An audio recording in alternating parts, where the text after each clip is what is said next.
Hello friends, मैं JP Chaudhary और आप देख रहे हैं YouTube channel service to saving guide. Service to saving guide में आपका बहुत बहुत स्वागत है।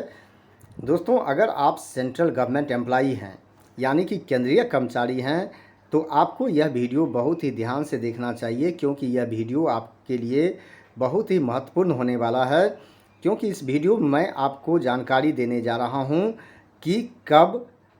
आपका डिपार्टमेंट आपके जॉब एप्लीकेशन को आउटसाइड एम्प्लॉयमेंट यानी कि किसी दूसरे डिपार्टमेंट या किसी दूसरे पोस्ट के लिए फॉरवर्ड करने से मना कर सकता है। जैसा कि आप जानते हैं कि जब आप सेंट्रल गवर्नमेंट जॉब ज्वाइन करते हैं तो आप उससे संतुष्ट नहीं रहते, और ये ह्यूमन नेचर भी है। उसके बाद भी आप प्रयासरत रहते हैं कि आपको कहीं इससे बेटर जॉब मिल जाए, और इसके लिए आप दूसरे डिपार्टमेंट या दूसरे पोस्ट के लिए अप्लाई करते रहते हैं। और इसके लिए आप हर साल 4 एप्लीकेशन दूसरे डिपार्टमेंट या दूसरे पोस्ट के लिए आप भेज सकते हैं, जो कि आपका हक बनता है। लेकिन कुछ ऐसी भी परिस्थितियां हैं जिस परिस्थिति में आपका डिपार्टमेंट आपके जॉब एप्लीकेशन को फॉरवर्ड करने से मना कर सकता है। तो दोस्तों, इस वीडियो में मैं इसी के बारे में जानकारी देने जा रहा हूं। ये किन परिस्थिति में आपका डिपार्टमेंट आपके जॉब एप्लीकेशन को दूसरे डिपार्टमेंट या दूसरे पोस्ट के लिए फॉरवर्ड करने से मना कर सकता है। तो इसीलिए आप इस वीडियो के अंत तक ज़रूर बने रहिएगा, ताकि आपको पूरी जानकारी मिल सके।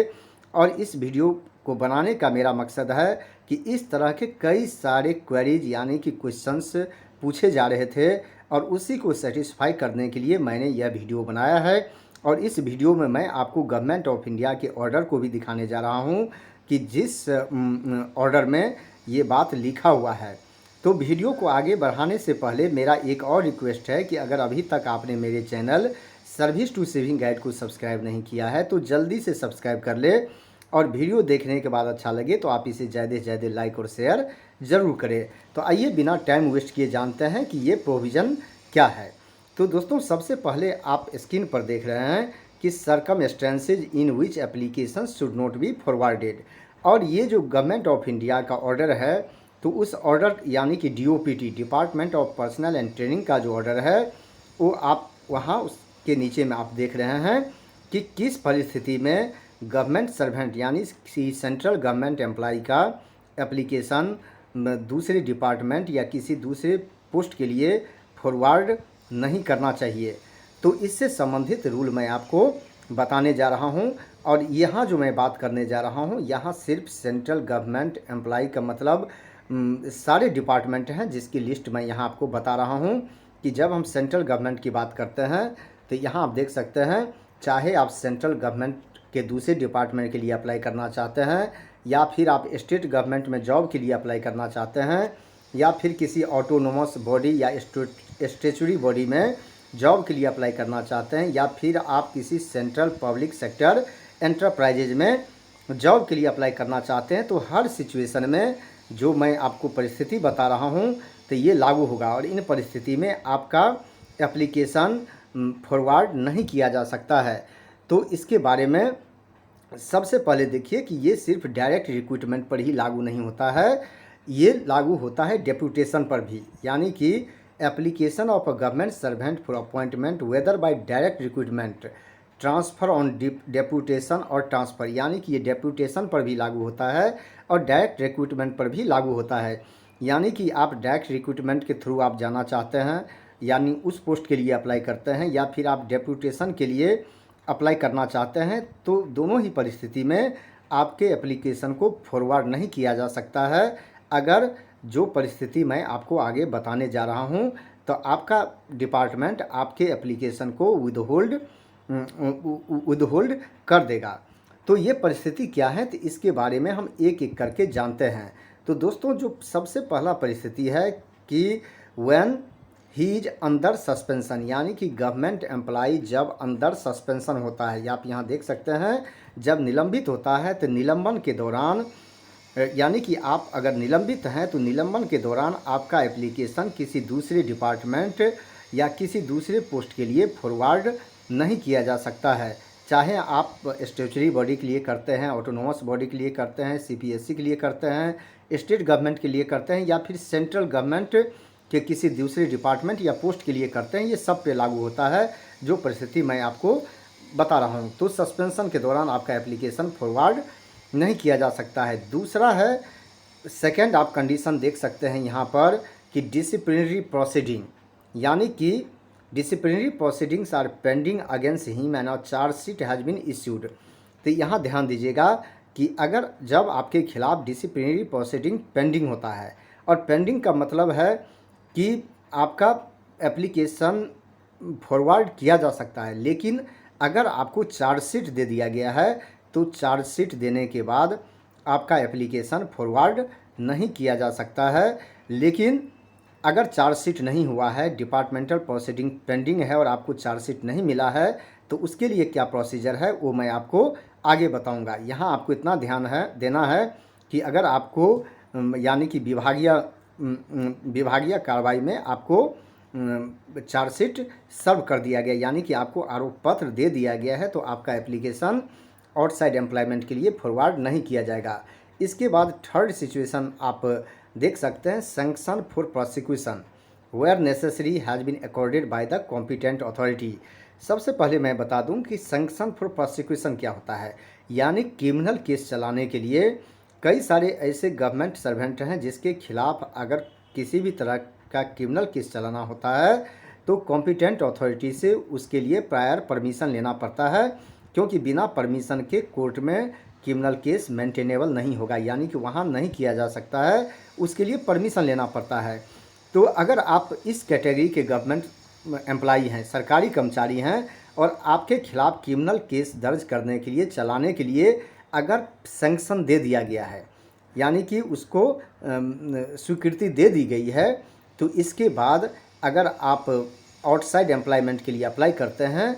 तो आपका जॉब एप्लीकेशन फॉरवर्ड नहीं किया जा सकता है। और फोर्थ कंडीशन आप देखिए कि फोर्थ कंडीशन है, where a prosecution sanction is not necessary a charge sheet has been filed in a court of law against him for criminal prosecution. और दूसरा केस क्या है कि आपके खिलाफ क्रिमिनल केस चलाने के लिए किसी भी तरह की प्रोसिक्यूशन की ज़रूरत, सैंक्शन की ज़रूरत नहीं है, यानी कि कॉम्पिटेंट अथॉरिटी से परमिशन लेने की ज़रूरत नहीं है। यानी कि मान लीजिए कि प्राइवेट कैपेसिटी में आपके खिलाफ किसी ने कोई क्रिमिनल केस दर्ज किया है, आपके खिलाफ एफआईआर किया है, और उस केस में आपके खिलाफ चार्जशीट फाइल हो चुका है, यानी कि क्रिमिनल कोर्ट में आपके खिलाफ चार्जशीट फाइल हो चुका है। तो चार्जशीट फाइल होने के बाद अगर आप दूसरे डिपार्टमेंट में जॉब के लिए अप्लाई करते हैं तो आपके एप्लीकेशन को फॉरवर्ड करने से आपका डिपार्टमेंट मना कर देगा। तो ध्यान रखिए, दो तरह के क्रिमिनल केस होता है, एक डिपार्टमेंट करवाना चाहती है जिसके लिए सैंक्शन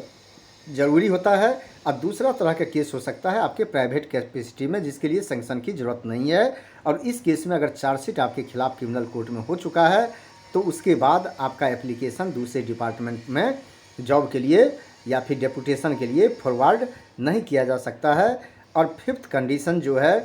कि where he is undergoing of penalty, आप ये भी क्लियर है कि आपको डिपार्टमेंटल पेनल्टी दी गई है, यानी कि विभागीय सज़ा दी जा चुकी है। अगर आपको विभागीय सज़ा दी जा चुकी है तो जब तक पेनल्टी फोर्स में होता है, यानी कि जितना ड्यूरेशन के लिए आपको पेनल्टी दिया गया है, तो उस दौरान आपके जॉब एप्लीकेशन को दूसरे डिपार्टमेंट में जॉब के लिए फॉरवर्ड नहीं किया जा सकता है। तो दोस्तों ये 5 कंडीशन है। अब मैं आ रहा हूँ कि आपके खिलाफ चार्जशीट फाइल नहीं हुआ है और उससे पहले आपका एप्लीकेशन भेजना है दूसरे डिपार्टमेंट में, यानी कि चार्जशीट जब तक आपको नहीं किया गया है तो उससे पहले आपके एप्लीकेशन को फॉरवर्ड किया जा सकता है। लेकिन उसके लिए क्या कंडीशन होता है वो भी आप एक बार देख लीजिए इसी क्लॉज बी में कि when the conduct of a government servant is under investigation by the CBI और बाय द कंट्रोलिंग डिपार्टमेंट, यानी कि सीबीआई के द्वारा आपके खिलाफ इन्वेस्टिगेशन चल रहा है या आपके डिपार्टमेंट के द्वारा इंक्वायरी चल रहा है, but the investigation has not reach the stage of issue of chargesheet और प्रोसिक्यूशन सैंक्शन और filing of chargesheet for criminal prosecution in a court. ये तीनों सिचुएशन आपको पहले ही बता दिया है कि आपके खिलाफ़ अभी चार्जशीट ना तो इशू होने के स्टेज में आया है, ना आपके खिलाफ़ यानी कि क्रिमिनल केस के लिए अप्रूवल मिला है, या ना तो क्रिमिनल केस में आपके खिलाफ़ चार्जशीट फाइल हुआ है। ये तीनों अभी नहीं हुआ है और इस सिचुएशन में आपके एप्लीकेशन को फॉरवर्ड करना है दूसरे डिपार्टमेंट में जॉब के लिए। तो आपके डिपार्टमेंट इसके लिए क्या कंडीशन लगाएगी, आप देखिए। The application of such government servant together with brief comment on the nature of allegation, and it should also be made clear that in the event of actual selection of the government servant, he would not be released for taking up the appointment if by that time any of the situation in a above arise। अब इसमें condition क्या लगा सकता है कि आपके application को तो फॉरवर्ड कर दिया जाएगा, लेकिन उसके साथ ये कंडीशन लगाएगा कि जब एक्चुअल सिलेक्शन हो जाता है और उस समय तक अगर इनके खिलाफ़ कोर्ट में चार्जशीट फाइल हो जाता है या फिर डिपार्टमेंट इंक्वायरी में इसको चार्जशीट दे दिया जाता है या फिर इनको पेनल्टी मिल जाता है, तो इस केस में इनको रिलीज़ नहीं किया जा सकता है जॉब ज्वाइन करने के लिए। तो ये कंडीशन के साथ आपके एप्लीकेशन को दूसरे डिपार्टमेंट में जॉब के लिए फॉरवर्ड किया जा सकता है। और इसके लिए आप जो यहाँ OM देख रहे हैं, DOPT का ही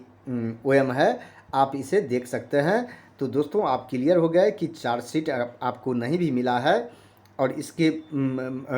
तो इससे पहले आपका एप्लीकेशन फॉरवर्ड होता है, तो इसके साथ ये कमेंट के साथ आपका एप्लीकेशन फॉरवर्ड किया जाएगा कि अगर इस बीच में इनको चार्जशीट मिल जाता है या क्रिमिनल